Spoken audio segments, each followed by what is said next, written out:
স্বাস্থ্য আর নিউট্রিশন পাবে, শরীরও স্ট্রং হবে, অল্প খেলেই পেট ভরে ডাইজেশন ঠিক রাখে। MDH সোয়াটিন, আসল প্রোটিন। MDH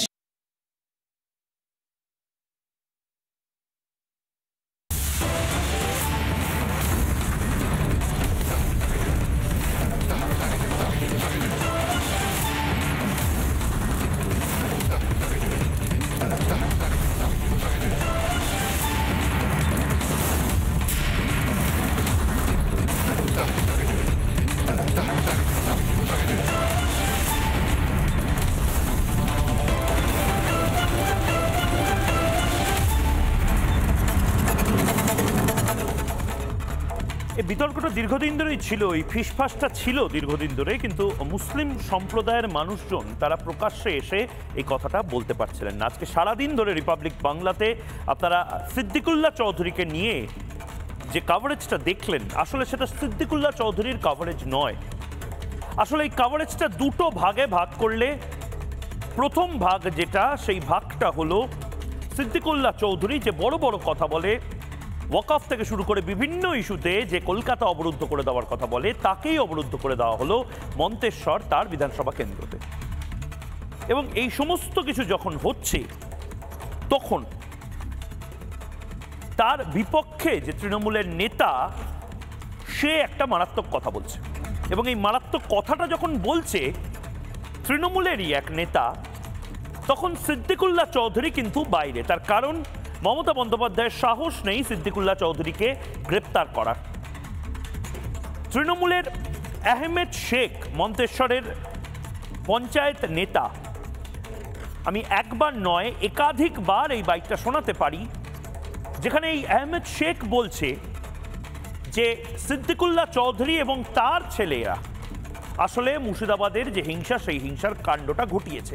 অর্থাৎ মুর্শিদাবাদ হিংসায় হরগোবিন্দ দাসের মৃত্যু, এত হিন্দু সম্প্রদায়ের মানুষজনের ঘর ছাড়া, এতগুলো গাড়ি জ্বলা, এত সরকারি সম্পত্তি নষ্ট, তার মূলে, তার নেপথ্যে রয়েছে সিদ্দিকুল্লাহ চৌধুরী। এবং এই সিদ্দিকুল্লাহ চৌধুরী এখনও, মমতা বন্দ্যোপাধ্যায় তার নামে একটা FIR তো ছেড়ে দিন, একটা শতপ্রণোদিত অভিযোগ পর্যন্ত করতে পারেননি, এখনও ঠকঠক করে কাঁপছেন। কিন্তু ঠকঠক করে কাঁপছেন কি আসলে এটার জন্য যে সংখ্যালঘু ভোট ব্যাংক হাতছাড়া হবে? না, এটার জন্য যে তৃণমূল কংগ্রেস বা মমতা বন্দ্যোপাধ্যায়ের হাত থেকে সংখ্যালঘু ভোটটাই অলরেডি চলে গেছে।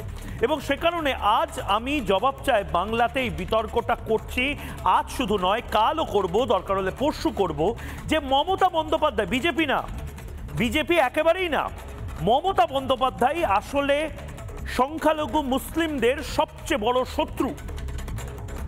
আহমেদ শেখ মন্তেশ্বরের সে কি বলেছে শুনবো। উনি মুর্শিদাবাদে তো ওনার বিরুদ্ধে বিক্ষোভ হচ্ছে, ওনাদের মুর্শিদাবাদে যদি দাঙ্গা লাগানোর মূল্য ওনার ভাইরা। কি বলছেন? হ্যাঁ, আমি বলছি মুর্শিদাবাদে যেখানে গন্ডগোল হলো, তার এই গন্ডগোলের পেছনে সিদ্দিকুল্লাহ চৌধুরী। আমার ওনার ভাইদের ওই যে বড় বড় এই কথাবার্তা, বক্তৃতা, বড় বড় মানে ভাষণ, এইসব জন্যই মানুষকে মানে বিভ্রান্ত করছে। মমতা বন্দ্যোপাধ্যায়, আবারও বলছি, মমতা বন্দ্যোপাধ্যায় আসলে সিদ্দিকুল্লাহ চৌধুরীদের মতন এই সংখ্যালঘু নেতাদেরকে রেখে দিয়েছেন শুধুমাত্র এই মুর্শিদাবাদ হিংসাগুলো করিয়ে আসলে বাংলায় বিভাজন করবার জন্য। বিজেপি বিভাজন বাংলাতে করছে না, বিভাজন আসলে করছে মমতা বন্দ্যোপাধ্যায়। মমতা বন্দ্যোপাধ্যায় প্রথমত মেকি সেকুলারিজমের নামে বিভাজন করছেন, দ্বিতীয়ত তোষণের নামে বিভাজন করছেন, তৃতীয়ত নির্লজ্জভাবে তৃণমূল কংগ্রেস যে কাজটা করছে তা হলো বাংলাকে মেরুকরণের রাজনীতিতে সাবালক করে দেওয়া। আমি খুব দায়িত্ব সহকারে বলছি, মমতা বন্দ্যোপাধ্যায় যদি আরও 10 বছর বাংলায় তৃণমূল কংগ্রেসকে শাসনভার সামলানোর দায়িত্ব দিয়ে যান, বা তিনি নিজে যদি এই দায়িত্বটা নেন, তাহলে সংখ্যালঘুরা এখন যে অবস্থায় রয়েছে, হিসেব বলছে তার থেকেও অবনতি তাদের হবে। এবং শ্রমিক ভট্টাচার্য, যিনি বিজেপির রাজ্য সভাপতি হয়েছেন, শ্রমিক ভট্টাচার্য তো খুব ভুল কিছু বলেননি। শ্রমিক ভট্টাচার্য বলছেন যে যে হাতে বোমা তলোয়ার ধরানো হয়েছে, সেই হাতে আবার পেন ধরাবো, কলম ধরাবো, সেটাই তো করার উচিত। সংখ্যালঘু সম্প্রদায়ের ছেলে বা মেয়ে এই বাংলাতে শুধু নয়, গোটা ভারতবর্ষে যাতে উন্নতি করে, গোটা ভারতবর্ষে তাদের যাতে উন্নতি হয়, তার জন্যই তো ভারতের সরকার লড়ে যাচ্ছে। ভারতবর্ষের নরেন্দ্র মোদীর সরকার যে স্কিমগুলো, যে যোজনাগুলো যেগুলো ঘোষণা করে, বা ধরে নিন আয়ুষ্মান ভারতের মতন যে প্রকল্প, সেগুলো কি শুধু হিন্দুরা তার লাভ উঠায়, মুসলিমরা পায় না? আচ্ছা, গুজরাটে মুসলিম নেই, অসমে মুসলিম নেই, উত্তরপ্রদেশে মুসলিম নেই, বিহারে মুসলিম নেই, মণিপুর মিজোরামে মুসলিম নেই, সমস্ত জায়গাতে তো মুসলিম সম্প্রদায়ের মানুষ রয়েছেন। তাদের মধ্যে থেকে অনেকে বিজেপিকে ভোট দেন। উত্তরপ্রদেশে বহু সংখ্যালঘু রয়েছে যারা বিজেপিকে ভোট দেয়। উত্তরপ্রদেশে বহু সংখ্যালঘু সম্প্রদায়ের মানুষ রয়েছে যারা বিজেপিকে শুধু ভোট দেয় না, তারা মনে করে যে বিজেপি থাকলে স্থিতি থাকবে, বিজেপি থাকলে তাদের উন্নতি হবে, বিজেপি থাকলে ব্যবসা পাতি থেকে শুরু করে সমস্ত কিছুর উন্নতি হবে, এবং সে কারণে বিজেপিকে তারা বারবার ক্ষমতায় নিয়ে আসছে। মমতা বন্দ্যোপাধ্যায় আসলে এই জুজুটা দেখিয়ে চলেছেন, এবং ঠিক সেই জায়গা থেকে আজ বিতর্কটার খুব প্রয়োজন আছে। অন্য সমস্ত বিতর্ক ছেড়ে আপনারাও প্লিজ, যারা এই মুহূর্তে বাংলার সংখ্যালঘু সম্প্রদায়ের মানুষ, আপনারাও প্লিজ দয়া করে এই বিতর্কের অংশ হয়ে একটা জিনিস শুধু আমাকে এবং আপনারা নিজেরাও ভাবুন যে আমাদের এই দেশে, আমাদের এই রাজ্যে সংখ্যালঘুরা যতটা উন্নয়ন তাদের পাওয়া উচিত, ততটা উন্নয়ন কি তারা পাচ্ছে না? কিছু সংখ্যক মানুষ, একেবারে অল্প সংখ্যক কিছু মানুষ, অল্প সংখ্যকদের মধ্যে অল্প সংখ্যক কিছু ধনী প্রভাবশালী মানুষই আসলে গোটা সংখ্যালঘু সম্প্রদায়ের টাকা পয়সা, বেতন, তাদের চাকরি, তাদের জমি, সব কিছুর মালিকানা নিয়ে বসে রয়েছে। মমতা বন্দ্যোপাধ্যায় আসলে সংখ্যালঘুদের সবচেয়ে বড় শত্রু। এই ন্যারেটিভটা এবার সামনে আনা প্রয়োজন। তৃণমূল কংগ্রেস আর অন্য কোনো দল নয়, তৃণমূল কংগ্রেসের সংখ্যালঘুরা এক এক করে কথা বলতে শুরু করছেন এই মুহূর্তে। আমি শোনাবো জলপাইগুড়ির এক তৃণমূল কংগ্রেস নেতার কথা, মিজানুর রহমান। তিনি যে কথাগুলো বলেছেন, আপনি বুকে হাত দিয়ে বলুন তো, এই মুহূর্তে যে সংখ্যালঘু সম্প্রদায়ের মানুষ রয়েছেন, তৃণমূল কর্মী রয়েছেন, যে হয়তো এই মুহূর্তে দেগঙ্গা থেকে দেখছে, যে হয়তো এই মুহূর্তে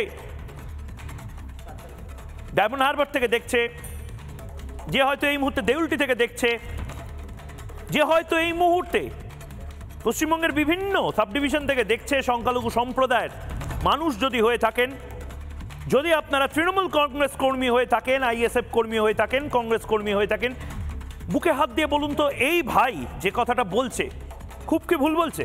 শুনুন।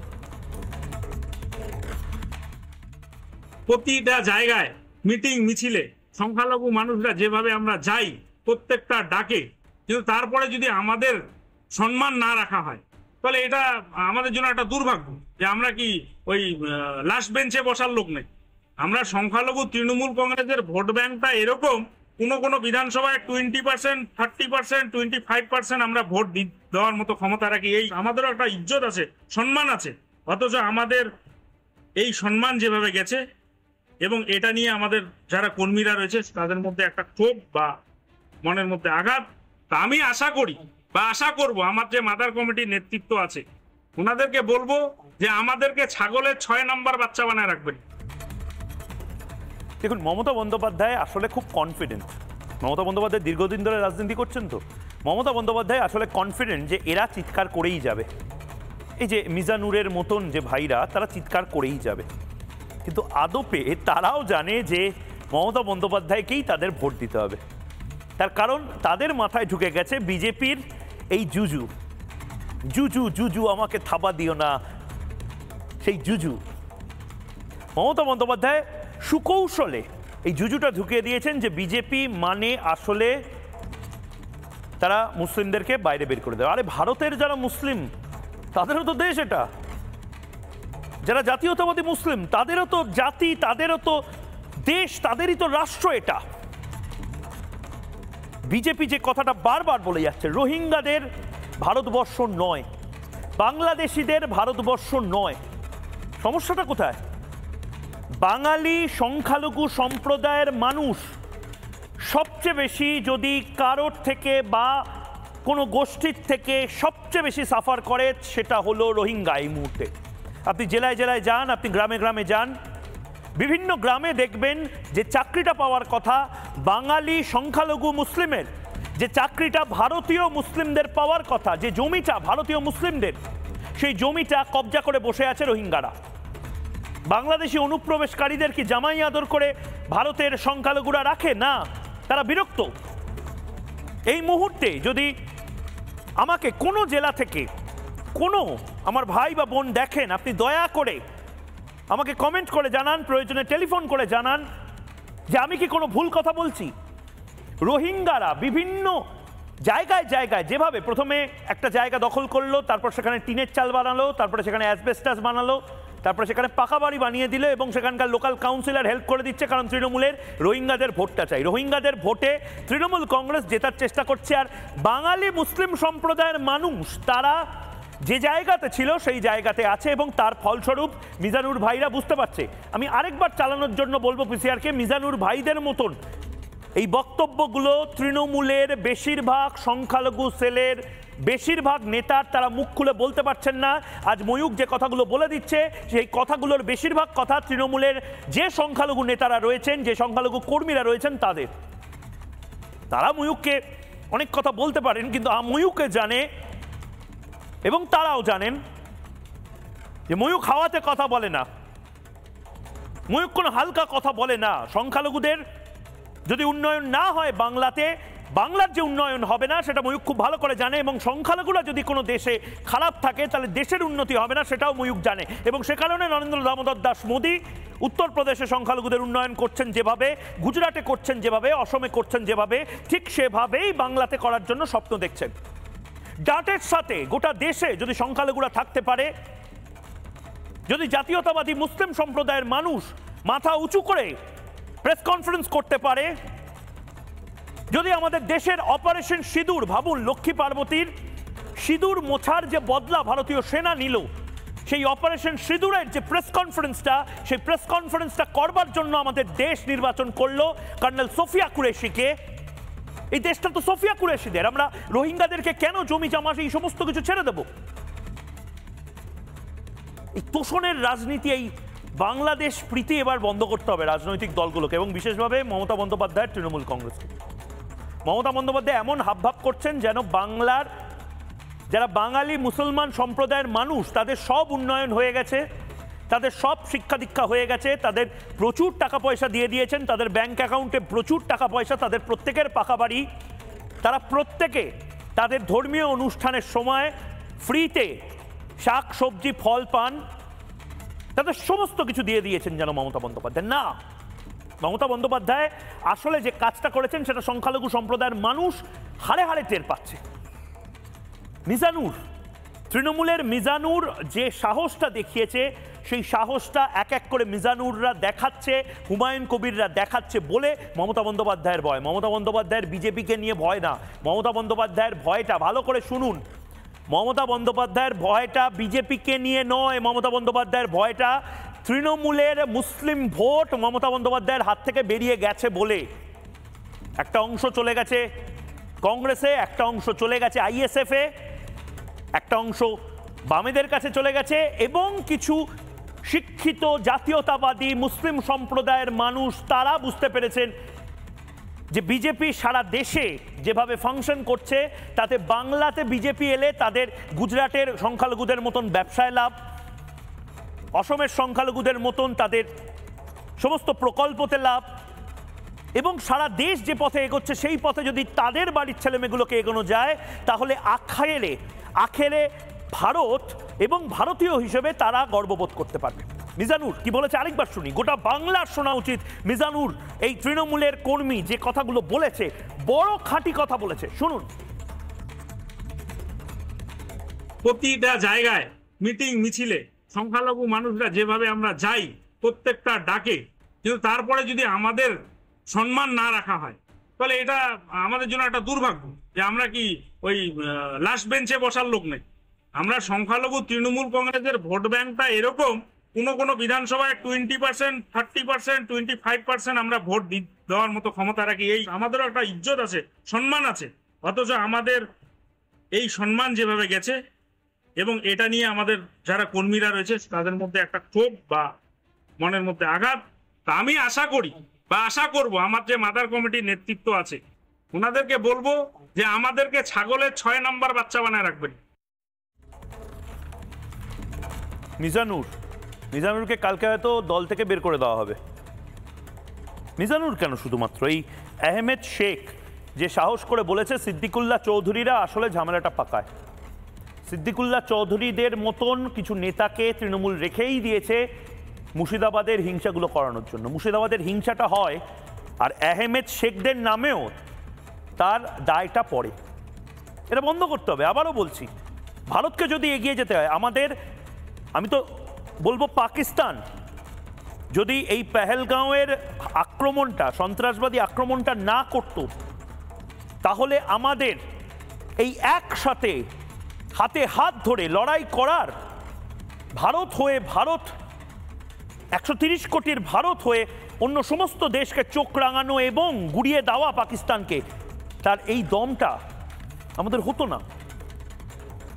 এই মুহূর্তটা আসলে এক হয়ে লড়াইটা করার, জাতীয়তাবাদী হিন্দু, জাতীয়তাবাদী বৌদ্ধ, জাতীয়তাবাদী শিখ, জাতীয়তাবাদী খ্রিস্টান, জাতীয়তাবাদী মুসলমান, জাতীয়তাবাদী জৈন, সবার এই মুহূর্তটা লড়াই করা। কিন্তু শুধুমাত্র তৃণমূল কংগ্রেসের মিজানুররা কি এই মুহূর্তে খারাপ আছে? তারা কি এই মুহূর্তে ক্ষোভে ফুঁসছে কিন্তু তাদের কাছে আর কোথাও যাওয়ার নেই, কিচ্ছু করার নেই? না, আসলে তৃণমূল করেছে বা তৃণমূলের আশপাশে ঘোরাঘুরি করেছে মাদ্রাসার শিক্ষক, মাদ্রাসার ছাত্র, তারাও এই মুহূর্তে রাস্তায় রয়েছে। আবারও বলছি, সেই সমস্ত ভাই বোনেদের বলছি নির্দিষ্টভাবে, আমি যেভাবে এসএসসি, যেভাবে এসএলএসটি, যেভাবে প্রাইমারি আন্দোলন এবং তার দুর্নীতি নিয়ে সরব হয়েছে, ময়ূক যেভাবে শিক্ষা দুর্নীতি নিয়ে সরব হয়েছে, মাদ্রাসাতে যে দুর্নীতিগুলো চলছে সেই দুর্নীতি নিয়েও ময়ূক সরব হবে। এবং আপনারা যারা মাদ্রাসার দুর্নীতি নিয়ে সরব হয়েছেন তাদেরকে আমি আবারও বলছি, লড়াই থামিয়ে যাবেন না, লড়াইটা যেন চলে। এই লড়াই করেই বাঁচতে হবে আমাদেরকে। মমতা বন্দ্যোপাধ্যায়রা আসবেন যাবেন, কিন্তু আমি আপনি থাকবো। কেউ মাদ্রাসাতে পড়বো, কেউ স্কুলে পড়বো, কেউ বিশ্ববিদ্যালয়ে পড়বো, আরে কোথাও না কোথাও তো পড়তে হবে, আমাদের ঘরের ছেলেমেয়েগুলোকে পড়াতে হবে। এবং তাতে মমতা বন্দ্যোপাধ্যায় যদি কুকুরের খাবার দিয়ে দেন মানুষকে, আর মানুষের খাবার দিয়ে দেন সেই সমস্ত অসাধু ব্যবসায়ীদেরকে, তাহলে তো মুশকিল আছে। এই কথাগুলো আমি বলছি না, এগুলো বলছেন আপনারা, মাদ্রাসার আন্দোলনকারীরা। তারা কি বলছেন আমার গায়ে কাটা দিয়েছিল তাদের এই আন্দোলন দেখে। এবং তারপর আমার মনে হয়েছিল যে এই বাংলাতে শুধুমাত্র এসএসসির জন্য আন্দোলন হয় না, এই বাংলাতে মাদ্রাসার জন্য, মাদ্রাসার শিক্ষার দুর্নীতির বিরুদ্ধেও আন্দোলন হয়। এবং যে মমতা বন্দ্যোপাধ্যায় বলেন যে তারা মাদ্রাসার উন্নয়ন চান, আসলে তারা চান হয়তো এই মাদ্রাসাগুলোকে একেবারে অন্ধকারে রেখে দিতে, যাতে করে এই মাদ্রাসার নামে কালি ছেটানো যায়। এবং সত্যি কথা, সরকার যদি মাদ্রাসার দায়িত্ব নিয়ে নেয় তাহলে তো অনেকগুলো সমস্যা মিটিয়ে যেতে পারে। কেন আনএডেড বা খারিজি মাদ্রাসাগুলো থাকবে? সারা দেশে বিভিন্ন জায়গাতে এটা হচ্ছে। মমতা বন্দ্যোপাধ্যায়ের কি প্রবলেম? তার জবাব চায় বাংলা। দেখুন মাদ্রাসার ভাইরা কিভাবে গর্জে উঠেছিল এই বাংলাতে, দেখুন। বর্তমান ডিএমই শান্তনু বসু উনি গত মাসে জয়েন করেই 31খানা মাদ্রাসার ভাতা বন্ধ করে দিলেন, সেই মাদ্রাসাগুলোতে কোনো ধরনের নোটিশ না দিয়েই। 2021 সালে বিধানসভায় বাজেটে দাঁড়িয়ে বলেছিলেন যে 235টি আনএডেড মাদ্রাসাকে পূর্ণ এডেড করে দেওয়া হলো, কিন্তু এখন পর্যন্ত সেটা কার্যকরী হলো না। প্রতিশ্রুতি দিয়ে ভোট ব্যাংক হিসাবে কাজে লাগিয়ে নেওয়ার পরে আমাদেরকে ছুড়ে ফেলে দিতে চাই। প্রত্যেকটা মাদ্রাসায় তিনি বলেছেন যে 234টা আনএডেড মাদ্রাসাকে আমি এডেড করে দিয়েছি, কিন্তু এখন পর্যন্ত এডেড তো দূরের কথা, এখন পর্যন্ত কোনো না পাই মিড ডে মিল, না কোনো পোশাক পাই। 234টা মাদ্রাসা উনি দিয়েছেন, 10,000 মাদ্রাসা দিব বলে কথা বলছে মুখ্যমন্ত্রী। আজ অব্দি 234টা মাদ্রাসার সংখ্যালঘুকে কি দুধান গাই মনে করেন উনি? সংখ্যালঘুর ভোট নিয়ে সংখ্যালঘুদের মাদ্রাসাকে নিয়ে ছিনিমিনি খেলছেন, অবশ্যই দুধান গাই মনে করেন। যদি কুকুরকে মিড ডে মিল দেওয়া হয়, সংখ্যালঘু ছাত্রছাত্রীকে যদি অন্যায় করে থাকে, আগামী 26-এ উনি কুকুরকে নিয়ে ভোট নিয়ে রাজ্যে বসবেন, আমরা সংখ্যালঘু উনাকে ভোট দিব না। এবার আসি আমি অন্য যারা অতিথিরা রয়েছেন তাদের কাছে। এই মুহূর্তে যারা এই মুহূর্তে রয়েছেন, ফুলশাদ শেখ রাজ্য প্রেসিডেন্ট মাদ্রাসা টিচার্স অ্যাসোসিয়েশন এই মুহূর্তে রয়েছেন। এই মুহূর্তে রয়েছেন অধ্যাপক কামাল হোসেন স্যার। এই মুহূর্তে রয়েছেন আলী হোসেন, বিজেপি রাজ্য সংখ্যালঘু মোর্চার প্রাক্তন সভাপতি এবং আমাদের সাথে বাকি অতিথিরা যুক্ত হবেন। আমি প্রত্যেকের কাছে যাব। আমি শুরুতেই কামাল হোসেন স্যার আপনার কাছে যেতে চাই। গোটা বাংলায় এই মুহূর্তে একটা ফিসফাস যেটা চিৎকারে পরিণত হচ্ছে। আসলে মমতা বন্দ্যোপাধ্যায় সংখ্যালঘুদের সবচেয়ে বড় শত্রু, কিন্তু সংখ্যালঘুদের আর কোথাও যাওয়ার নাই, কিচ্ছু করার নাই, কোনো দল তাদের কাছে তাদের যাওয়ার কোনো অপশন নেই বলে যতই তাদেরকে ঝাঁটা জুতো এই সমস্ত পেটা করা হোক বা তাদের যতই বঞ্চনা লাঞ্ছনা করা হোক, তারা তৃণমূলেই ভোটটা দেবে। একটু চিত্রটা যদি তুলে ধরেন। দেখুন যে দুটো কথা, এক হচ্ছে কি মাননীয় মুখ্যমন্ত্রী তথা তৃণমূল কংগ্রেসের লিডার তারা সবাইকে বলছে সংখ্যালঘুদের মুসলিম জুজু, এই বিজেপি জুজু, বিজেপি আসলে তোমাদের শেষ করবে। 2 নম্বর, ইমাম মুয়াজ্জিনদের ভাতা, এই ইমাম মুয়াজ্জিনরা ভাতা পাচ্ছে, তাদের কথা শুনছেন কারা? একটু কম শিক্ষিত মুসলমান যারা, তাই বলে কম শিক্ষিত বলে তাদেরকে অসম্মান করছি না, তারা কিন্তু ইমাম মুয়াজ্জিনদের কথা শুনে চলেন। এই দুটো জায়গায় একটা বিশালভাবে রিচ করে ফেলেছেন তৃণমূল কংগ্রেস। এবারে একটা কথা আমি বলবো, মুসলমান মুসলমান বলে চিৎকার সবসময় করেন তৃণমূল কংগ্রেস, কিন্তু মুসলমানদের নিরাপত্তা দিতে ব্যর্থ কেন? এ প্রশ্নের জবাব কি মাননীয় মুখ্যমন্ত্রী দিতে পারবেন? একজন সংখ্যালঘু শিক্ষকের এই প্রশ্নের জবাব কি দিতে পারবেন? দেখুন আরেকটা কথা, যে হিন্দু ভাই বোনরা যে পুজো হয় সবাই যায়, আমি কামাল হোসেনে যাই, সেখানে 85,000 টাকা করে তাদের অনুদান, আর বিদ্যুতে 75% ছাড়। কিন্তু ঈদের সময় কি একটি আমাদের জন্য রেখে দিয়েছেন মাননীয় মুখ্যমন্ত্রী, অথচ আমাদের 33% ভোট পাচ্ছেন। আরেকটা মারাত্মক কথা, এই যে রোজার সময় প্রতি বছর প্রান্তিক গরিব দুঃখী মানুষ তারা রোজা রাখে, সেই সময় ফলের দাম বাড়িয়ে দেয়, তখনই কেন ট্যাক্স ফোর্স বাজারে যায় না? গরিব মুসলমানরা যা হোক করে ছোলা খেয়ে তারা রোজা ভাঙে, ইফতারি করে। এটাও আমি মাননীয় মুখ্যমন্ত্রীকে বলছি, আমাদের ভোটের সময় ভোট, রোজার সময় গরিব দুঃখীদের কেন কিছু করবেন না? আরেকটাই, 10,000 মাদ্রাসা তৈরি করবেন বললেন, শেষ পর্যন্ত 235টা মাদ্রাসা একটু হলো, তার ভিতরে দেখা গেল 31টি মাদ্রাসা বলল এটা মাদ্রাসা হয়নি। আগের যিনি ডাইরেক্টর মাদ্রাসা এডুকেশনের চেয়ারম্যান ছিলেন আবিদ হোসেন, তিনি নাকি সব গোলযোগ পাকিয়ে গেছেন। বর্তমান যিনি ডিএমইর হেড, তিনি এই কথা বলেছেন। আরেকটা কথা, যে যদি মুসলমানদের প্রতি এত ভালোবাসা থাকে, তাহলে বামফ্রন্টের সময় 614টা মাদ্রাসা ছিল যেখানে সরকারিভাবে তারা মাইনে পায়। সেই 614টা মাদ্রাসা এখনো পর্যন্ত আছে, এখনো পর্যন্ত 614টা মাদ্রাসা, একটিও মাদ্রাসা বাড়ালেন না কেন? আর 31টা, ওই যে 10,000 মাদ্রাসা তৈরি করার কথা, সেখানে 235টা হয়েছে, তার ভিতরে 31টা বন্ধ। অবাক লাগে, সেই প্রান্তিক গ্রাম্য গরিব মুসলিম ছেলেমেয়েরা সেখানে এই মাদ্রাসায় মিড ডে মিল পায় না কেন? গরিব মুসলিম যারা ছাত্রছাত্রী, তাদের প্রতি এত অনীহা কেন? এ প্রশ্ন আমি ছুড়ে দিলাম। এবং অবাক ব্যাপার, সংখ্যালঘুদের আমি করজোড়ে বলছি, এইটা শুনুন, 2011 সালে মুসলিম এমএনএ ছিল 59, 2016 হলো 58, 2021 হলো 44। আস্তে আস্তে কিন্তু মুসলমানদের প্রতি দরদ ভালোবাসা সব কিন্তু কমে আসছে। এবং আরেকটা বলবো, এই মাদ্রাসা নিয়ে প্রতিবাদ আমি প্রথম করেছিলাম। মাদ্রাসা এবং মাদ্রাসা উন্নয়ন মন্ত্রী এবং সংখ্যালঘু মন্ত্রী আমাদের মাননীয় মুখ্যমন্ত্রী, তাকে প্রশ্ন, 14 বছর পর মাদ্রাসার গ্রুপ ডি রেজাল্ট বার হলো না কেন? 14 বছর পর, তাহলে সংখ্যালঘু ছেলেমেয়েরা যাবে কোথায়? এবং মাদ্রাসায় শিক্ষক নিয়োগের বিজ্ঞপ্তি বার হলো, উল্টো পাল্টা বিজ্ঞপ্তি দিলেন আপনারা, না জেনে শুনে উল্টো পাল্টা বিজ্ঞপ্তি দিলেন। অর্থাৎ এনসিটির কোনো নিয়ম জানে না যারা ওখানে বসে আছে। চ্যালেঞ্জ করে বললাম, সেখানে কামাল স্যার আমি একবার আপনাকে একটু থামাচ্ছি, তার কারণ হচ্ছে এটা আপনি তো বলছেনই, তার পাশাপাশি এটা বিজেপির কেউ বলছে না। নওশাদ সিদ্দিকী বড় বড় অভিযোগ করছেন। নওশাদ সিদ্দিকী আইএসএফ এর, নওশাদ সিদ্দিকীর একটি মাত্র বিধানসভা আসন এখন অবধি রয়েছে ভাঙড়। আমরা 2026-এ জানি না ভাঙড়ে তৃণমূল আসবে না আইএসএফ আসবে, কিন্তু নওশাদ সিদ্দিকী যে কথাগুলো বলছেন সেগুলো কিন্তু ভেবে দেখার মতন কথা।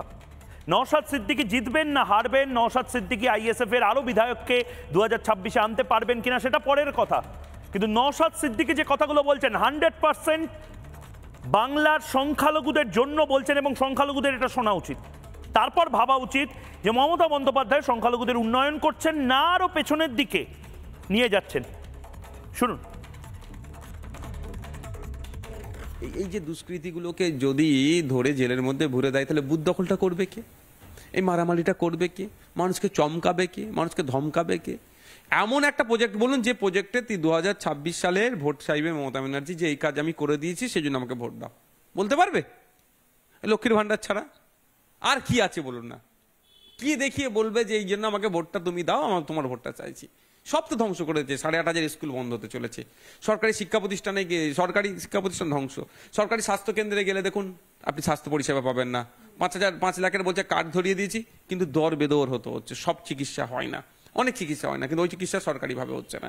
আপনি দেখুন সামাজিকভাবে পশ্চিমবাংলায় হিন্দু মুসলমানের মধ্যে যে ঐক্য ছিল আজকে বিনষ্ট করেছে। কি দরকার আছে আপনার মাথায় ঘোমটা দেওয়ার? কি প্রয়োজন আছে আপনার? আপনি আসুন না, আপনি মুসলিম সম্প্রদায়ের মানুষের কাছে আসুন। কে বারণ করেছে আপনাকে? আপনি মাথায় ঘোমটা, আপনি মাথায় টুপি দিয়ে আসছেন। আপনি কেন দুর্গা বিসর্জনের দিনে মহরমের শোভাযাত্রা ছিল, কেন আপনি বন্ধ করলেন? এইগুলো করেই তো হিন্দু মুসলমানের মধ্যে সামাজিকভাবে সম্পর্ক নষ্ট হচ্ছে। তাহলে সব দিক থেকেই ইনি পিছিয়ে আছেন। কামাল হোসেন, আমি যদি একদম নির্দিষ্টভাবে আপনাকে জিজ্ঞেস করি, পশ্চিমবঙ্গে বাম আমলে আমরা সাচার কমিটির রিপোর্ট নিয়ে অনেক কথা শুনেছিলাম। বামফ্রন্ট তার গদি নড়ে গেছিল যখন মুসলিম নেতারা তারা বলেছিল যে এই সরকারকে আমরা উপড়ে ফেলব।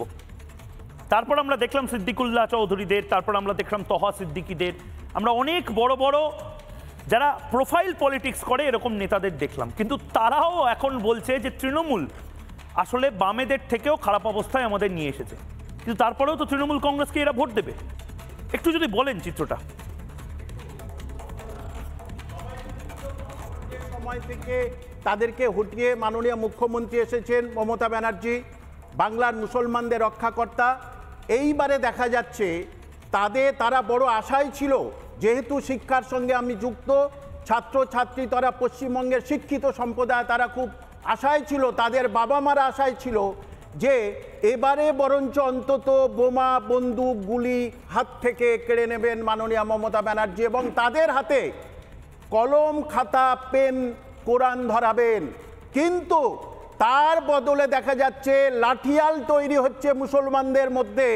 না হলে ছোট্ট তামান্নাকে কেউ মারতে পারে না। কতটা নিষ্ঠুর হলে ছোট্ট তামান্নাকে মারে, অর্থাৎ মুসলমানদের ঘরে ঘরে সোফিয়া কুরেশি কিন্তু ডুগরে ডুগরে কাঁদছে। সারা পশ্চিমবঙ্গের ঘরে ঘরে সোফিয়া কুরেশি দরকার, যে সোফিয়া কুরেশি দেশের জন্য আত্মবলিদান দেবে, শত্রুদের নিধন করে আসবে। আমি কামাল হোসেন নিজেকে মনে করি আমি প্রথম গর্বিত ভারতবাসী, গর্বিত ভারতবাসী। দ্বিতীয় আমি বাঙালি, তৃতীয় আমি একজন শিক্ষক এবং সংখ্যালঘু সম্প্রদায়ের। তাই এই সোফিয়া কুরেশির বাংলার ঘরে ঘরে আছে, তারা আজকে ডুগরে ডুগরে কাঁদছে কেন? মাদ্রাসায় চাকরি নেই। তাহলে মাদ্রাসার পাশে মাদ্রাসায় চাকরি নেই কেন বলছেন? মানে মাদ্রাসার সমস্যাটা কি? আমি আপনি বলে নিন, তারপরে আমি এই মুহূর্তে যারা মাদ্রাসার আন্দোলনটা করছেন তারা এই মুহূর্তে রয়েছেন। আমি একবার আপনাকে থামাচ্ছি, কারণ এই মুহূর্তে আমার সাথে হাসিন আহমেদ, জেনারেল সেক্রেটারি মাদ্রাসা টিচার্স অ্যাসোসিয়েশন, চলে এসেছেন। হাসিন সাহেব, আমি যদি আপনাকে জিজ্ঞেস করি, মানে মাদ্রাসার এই আন্দোলনটা, আমরা যে রাস্তায় আপনারা নেমেছেন মমতা বন্দ্যোপাধ্যায়ের বিরুদ্ধে, এটা কেন? এটা যদি একটু বলেন। গোটা বাংলা জবাব চায় বাংলার মাধ্যমে আজ আপনাদের থেকে জানতে চাই, আমরা কৌতূহলী। অ্যাকচুয়ালি এই বাংলায় তৃণমূল সরকার যখন 2011 সালে ক্ষমতায় আসলো, মুখ্যমন্ত্রী ঘোষণা করেছিলেন যে সংখ্যালঘুদের শিক্ষাক্ষেত্রে উন্নয়ন করার জন্য উনি 10,000 মাদ্রাসা অনুমোদন দেবেন। কিন্তু পরবর্তীতে 12-13 সালে দেখা গেল যে 235টা আনএডেড মাদ্রাসাকে অনুমোদন দিল, কিন্তু সেখানে তিনি কোনো ধরনের সুযোগ সুবিধা সরকারি প্রকল্পের দিলেন না। আমরা দীর্ঘ আন্দোলন করার ফলে 2021 সালের এপ্রিল মাস থেকে সামান্য ভাতা দিলেন, যেখানে গ্রুপ বি স্টাফদের জন্য দেওয়া হলো 5,000 টাকা, গ্রুপ সি অর্থাৎ ক্লার্ক পোস্টের জন্য দেওয়া হলো 5,500 টাকা, গ্রাজুয়েট টিচারদের দেওয়া হলো 6,000 টাকা এবং পিজি পোস্টের টিচারদের দেওয়া হলো 12,000 টাকা, যা এই দ্রব্য মূল্য বৃদ্ধির বাজারে সংসার চালানো খুবই কঠিন। তারপরেও তিনি ছাত্রছাত্রীদের জন্য কোনো ধরনের সুযোগ সুবিধা দিলেন না। আমাদের এই প্রতিষ্ঠানগুলোতে 235টা আনএডেড মাদ্রাসাতে 40 থেকে 45 হাজার শিক্ষার্থী পড়াশোনা করে, কিন্তু এখানকার শিক্ষার্থীদের মিড ডে মিল দেওয়া হয় না, জামা জুতো পোশাক দেওয়া হয় না, ঐক্যশ্রী, সবুজ সাথী, কন্যাশ্রী কোনো সরকারি প্রকল্পের সুযোগ সুবিধা দেওয়া হয় না।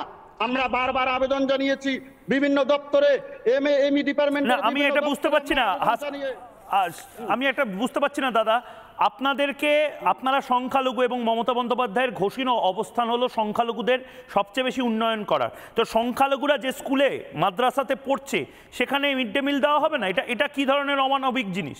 মানে মিড ডে মিলের টাকা নেই না দুর্নীতি হচ্ছে কি? এটাই প্রশ্ন আমাদের, যে রাস্তার কুকুরদের জন্য মিড ডে মিল বরাদ্দ হয়, কিন্তু এই বাংলায় সংখ্যালঘু ছাত্র ছাত্রীরা মিড ডে মিল পায় না। আমরা কোন বাংলায় বাস করছি? নাকি সংখ্যালঘুদের শুধু ভোটের তাস হিসাবে ব্যবহার করা হচ্ছে? আমরা জানতে চাইছি বর্তমান সরকারের কাছ থেকে, জানতে চাইছি মাননীয় মুখ্যমন্ত্রীর কাছে। তিনি তার নিজের হাতে মাদ্রাসা দপ্তরকে রেখেছেন। আমরা জানতে চাইছি সেই মাদ্রাসা শিক্ষামন্ত্রী মাননীয় মুখ্যমন্ত্রীর কাছ থেকে, যে রাস্তার কুকুররা মিড ডে মিল পাবে, কিন্তু এই 235টা আনএডেড মাদ্রাসার ছাত্র ছাত্রীরা কেন মিড ডে মিল পাবে না? আমরা এই প্রশ্ন রাখতে চাই, আমাদের দাবি জানাতে চাই যে আমাদের এই 235টি মাদ্রাসাকে যদি অবিলম্বে এই ডেট করে দেওয়া না হয়, আগামী 2026-এর ভোটে কিন্তু আমরা সংখ্যালঘুরা কিন্তু আমরা জবাব দিয়ে দেব।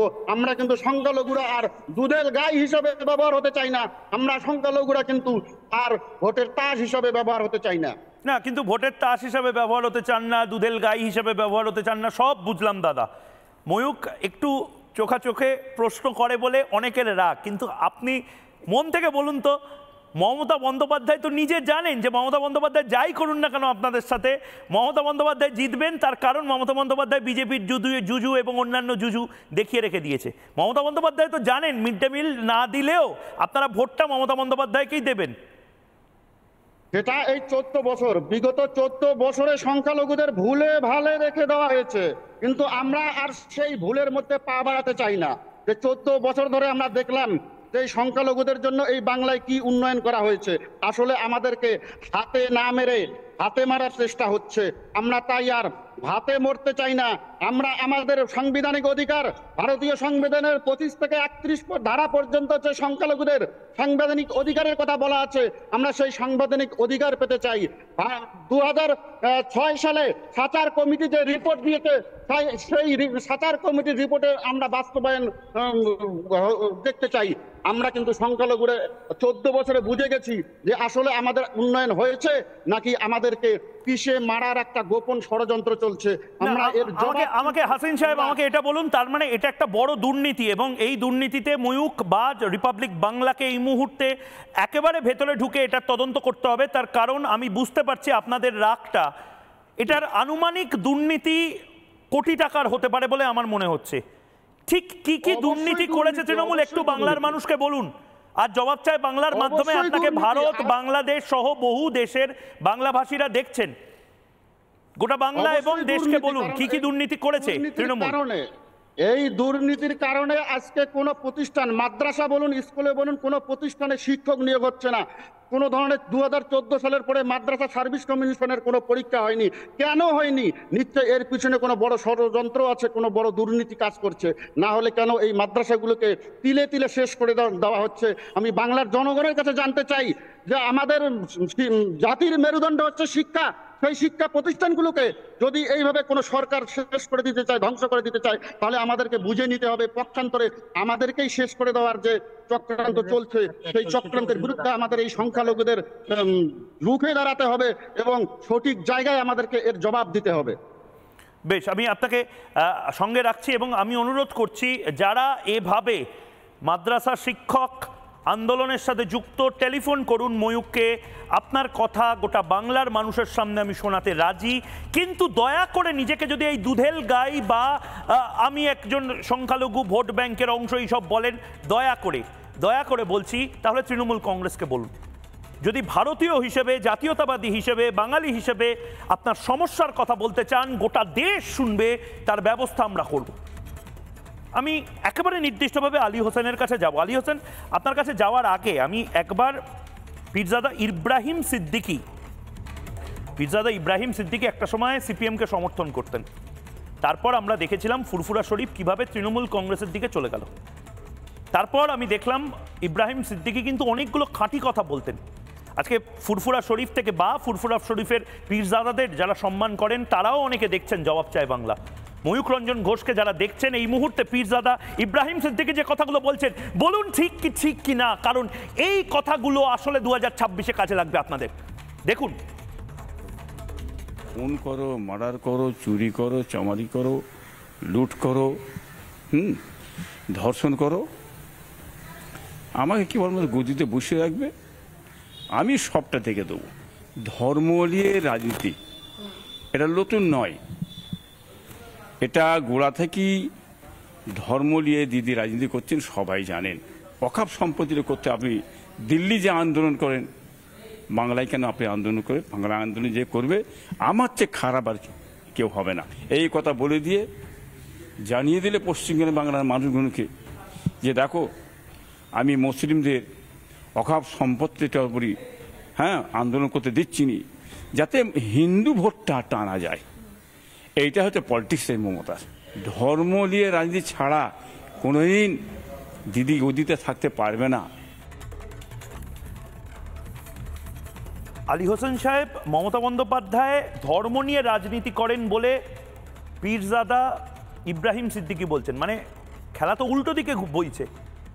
আমি তো জানতাম বিজেপির দিকে অভিযোগ যে বিজেপি নাকি ধর্মের রাজনীতি করে, এখন পীরজাদারা বলছেন আসল রাজনীতিটা, আসল গ্যারাকলটা করে রেখেছে তৃণমূল কংগ্রেস মেরুকরণের রাজনীতিটা করছে যাতে করে হিন্দুদের মধ্যেই রাগটা জন্মায় যে দেখো নির্দিষ্টভাবে এই সিদ্দিকুল্লাহ চৌধুরীরা এই গোটা বাংলাকে জ্বালিয়ে দেওয়ার কথাগুলো বলছে। আসলে সিদ্দিকুল্লাহ চৌধুরীরা এই কথাগুলো বলছে তার কারণ পেছনে মমতা বন্দ্যোপাধ্যায় আছেন, এবং এটা একেবারে ফলিত সত্য। কারণ সিদ্দিকুল্লাহ চৌধুরীরা যে আসলে এই আহমেদ শেখদের, আমি একদম শুরুর যে বাইকটা পিসিআরকে চালানোর জন্য বলবো, এই আহমেদ শেখদের আসলে চাপিয়ে রেখে দিয়েছে, দাবিয়ে রেখে দিয়েছে। তার কারণ তাদের কোনোদিন সামনে আসতে দেবে না মমতা বন্দ্যোপাধ্যায়, কারণ সামনে আসতে হবে সিদ্দিকুল্লাহ চৌধুরীদের। আমি তো বলবো এই আহমেদ শেখরা বুকের পাটা আছে মশাই, এরা যে সিদ্দিকুল্লাহ চৌধুরীর বিরুদ্ধে এই কথাগুলো বলছেন, এ তো বিস্ফোরক কথা। আরেকবার শুনে আলী হোসেন সাহেবের কাছে যাবো, শুনি। উনি মুর্শিদাবাদে তো ওনার বিরুদ্ধে বিক্ষোভ হচ্ছে, ওনার তো মুর্শিদাবাদে যদি দাঙ্গা লাগানোর মূল্য ওনার ভাইরা। কি বলছেন? হ্যাঁ আমি বলছি, মুর্শিদাবাদে যেখানে গন্ডগোল হলো তার এই গন্ডগোলের পেছনে সিদ্দিকুল্লাহ চৌধুরী। আমার ওনার ভাইদের ওই যে বড় বড় এই কথাবার্তা, বক্তৃতা, বড় বড় মানে ভাষণ, এইসব জন্যই মানুষকে মানে বিভ্রান্ত করছে। আলী হোসেন সাহেব কি বলবেন? দেখুন, ভারতীয় জনতা পার্টি কখনো ধর্ম নিয়ে রাজনীতি করেনি। ভারতীয় জনতা পার্টি ধর্ম নিয়ে রাজনীতি করেনি, এটা আলী হোসেন বলছে। ভারতীয় জনতা পার্টি ধর্ম নিয়ে কখনো রাজনীতি করেনি। ভারতীয় জনতা পার্টি কখনো ধর্মকে আমরা প্রথম সারিতে আমরা রাখি না, এবং কোনো ক্রমেই না। আমরা জাতীয়তাবাদী রাজনীতি করি। এখানে সংখ্যালঘু যারা জাতীয়তাবাদী, এখানে যারা আরও অন্য সম্প্রদায়ের মানুষ যারা রয়েছে তাদেরকে নিয়ে আমরা একসঙ্গে চলতে চাই। সর্বধর্ম সমভাব, এটা হচ্ছে আমাদের রাজনীতি, এটা নিয়েই আমরা রাজনীতি করছি। মাননীয় প্রধানমন্ত্রী সাহেব যখন মুসলিমদের কোনো অনুষ্ঠানে যান, সেখানে কিন্তু তিনি মমতা বন্দ্যোপাধ্যায়ের মতন হিজাব পরেন না। তিনি তার যে মানে শিষ্টাচার যেটা রয়েছে সেটাই তিনি বজায় রেখে ইসলামকে সম্মান জানিয়ে তিনি সেই অনুষ্ঠানগুলোতে অংশগ্রহণ করেন। রাজনীতির তার যেটা ধরন, জাতীয়তাবোধ, সেই জাতীয়তাবোধ দেশবাসীর কাছে তিনি তুলে ধরবার চেষ্টা করেন। সেই জন্য প্রধানমন্ত্রী আর মমতা বন্দ্যোপাধ্যায় হাজার গুণ তফাৎ আছে এখানটায়। আলী সাহেব আমাকে একটা কথা বলুন, আলী সাহেব আমাকে একদম সিম্পল ভাবে সহজভাবে একটা কথা বোঝান। হিন্দু সম্প্রদায়ের মধ্যে একটা বড় অংশ তাদের অনুযোগ হলো যে মমতা বন্দ্যোপাধ্যায় আসলে মুসলিমদের বা সংখ্যালঘুদের প্রচুর কিছু দেন, প্রচুর জিনিসপত্র, টাকা পয়সা সব কিছু দেন, কিন্তু আদপে সংখ্যালঘু সম্প্রদায়ের মানুষ, বহু মানুষ তারা আমাদেরকে বলছেন, শোতে বলছেন যে আসলে তারা কিছু পান না, এবং যেগুলো পান সেগুলো অসাধু ব্যবসায়ী এবং তাদের নেতারা লুটেপুটে খায়। মানে সংখ্যালঘু সম্প্রদায়ের মধ্যে থেকে 0.005% প্রভাবশালী, তারা টাকা, জমি জমা সব কিছুর অধিকারী, আর বাকিরা তারা আপনাদের কথায় যেটা বললেন যে ধর্মীয় অনুষ্ঠানের সময় ফল পর্যন্ত কিনে খেতে পারেন না, আধবেলা হয়তো তাদেরকে খেয়ে কাটাতে হয়। একটু যদি বলেন বাংলার মুসলিমদের এই মুহূর্তের দুর্দশাগুলো কি কি?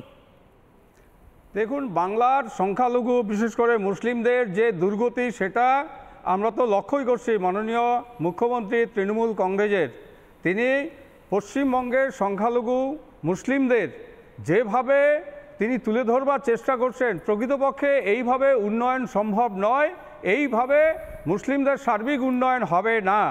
আপনি একটু উত্তরবঙ্গে তাকান না, সেখানে নস্য শেখ, অনেক বড় একটা জনগোষ্ঠী নস্য শেখ সম্প্রদায়ের মুসলিম, তারা দেখুন দক্ষিণবঙ্গ থেকে প্রায় 1000 গুণ পিছিয়ে পড়েছে উত্তরবঙ্গে, অথচ উত্তরবঙ্গে দীর্ঘদিন ধরে তৃণমূল কংগ্রেসকে এই সংখ্যালঘু মুসলিমরা কিন্তু তাদেরকে ভোট দিয়ে এসেছিল।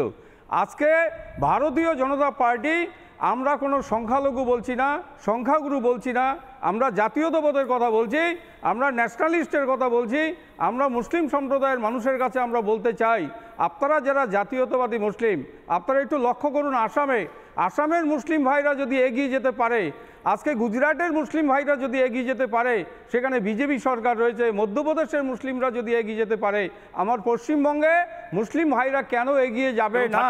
আজকে প্রধান বিরোধী দল বিজেপিকেই আপনাদের প্রতি 100 জনের মধ্যে 30 জন সংখ্যালঘু ভাই বোন এই মুহূর্তে রয়েছে যাদের অনেকগুলো অনুনয় বিনয় মমতা বন্দ্যোপাধ্যায় শুনছেন না। আমি কামাল হোসেন সাহেব একদম পয়েন্ট করে করে যদি আমি আপনাকে 1 মিনিট সময় দিই, বাংলার মানুষ জানতে চাইছে এই মুহূর্তে, আমিও জানতে চাইছি সংখ্যালঘুদের দুর্দশার কারণ কি? মমতা বন্দ্যোপাধ্যায় আসলে একটা পর্দা টানিয়ে রেখে দিয়েছেন, যে পর্দাতে লেখা আছে সংখ্যালঘুদের দারুণ উন্নতি হয়েছে বাংলাতে। আসলে সংখ্যালঘু এবং সংখ্যাগুরু কারণ উন্নয়ন করেননি, উল্টে লুটে খাচ্ছে তৃণমূলের নেতারা। যদি 1 মিনিটের মধ্যে বলতে পারেন। দেখুন, একেবারে পরিষ্কার পরিচ্ছন্নভাবে বলছি, সংখ্যালঘুরা একেবারে পিছিয়ে তো একেবারে পিছিয়ে আছে, উন্নতি কোনো নেই, শিক্ষা দীক্ষা কোনো দিকে নেই, তাদেরকে করানো হচ্ছে না, এবং তাদেরকে করানো হচ্ছে না কারণ একটা রাজ্যের উন্নতি হবে যখন হিন্দু মুসলিম দুজনেরই উন্নতি হবে। একজন না লাঠিয়াল হয়ে থাকবে, বোমা বন্দুক ছুড়বে, তাদের এইভাবে কোনোদিন সংখ্যালঘুদের উন্নয়ন হয়? তাদের মধ্যে শিক্ষা দিতে হবে। সেখানে ওয়াকফের যে সম্পত্তি আছে সেখান থেকে কেন সারা পশ্চিমবঙ্গে মাত্র 88টা স্কুল, কেন সেখানে আরো বেশি স্কুল হলো না?